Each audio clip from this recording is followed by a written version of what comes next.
ചൂട് കാലത്തെ ഫാസ്റ്റിങ്ങും മൈക്രോമ ശീലങ്ങളും. ചൂട് കൂടിയ സമയത്ത് ഫാസ്റ്റ് ചെയ്യുമ്പോൾ ശരീരത്തിലെ ജലത്തിൻ്റെ അംശം നഷ്ടപ്പെടുന്നു എന്നതാണ് പലരുടെയും പ്രശ്നം. ജലപാനം ആരോഗ്യത്തിൻ്റെ ആദ്യ പാഠം എന്ന വിഷയവുമായി ബന്ധപ്പെട്ട് നാം നോക്കുകയാണെങ്കിൽ ഒരു മനുഷ്യൻ ഒരു ദിവസം കുടിക്കേണ്ട ജലത്തിന്റെ അളവ് 25 കിലോ വെയിറ്റിന് 1 ലിറ്റർ എന്നോ അതല്ലെങ്കിൽ 1 കിലോ വെയിറ്റിന് 33.33 ml എന്ന രീതിയിലോ വെള്ളം കുടിക്കണമെന്നാണ് അവസ്ഥ.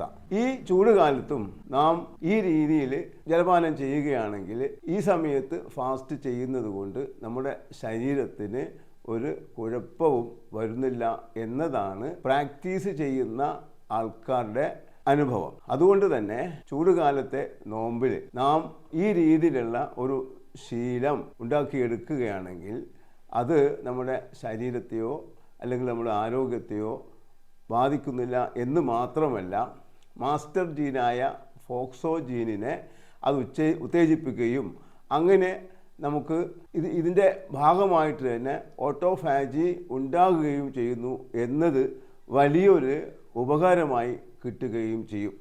ചൂടുള്ള കാലത്ത് അല്ലെങ്കിൽ ചൂടുള്ള പ്രദേശങ്ങളിലുള്ളവർക്ക് ഇത്തരം ഫാസ്റ്റിംഗ് കൊണ്ട് തന്നെ ഓട്ടോഫാജി ഉണ്ടാവുകയും ഫോക്സോ ജീനെ ഉൽപ്പാദിപ്പിക്കുകയും ചെയ്യുന്നത് കൊണ്ട് ആരോഗ്യ സംരക്ഷണത്തിൽ രോഗപ്രതിരോധത്തിന് വളരെയധികം സഹായിക്കുകയും ചെയ്യുന്നു.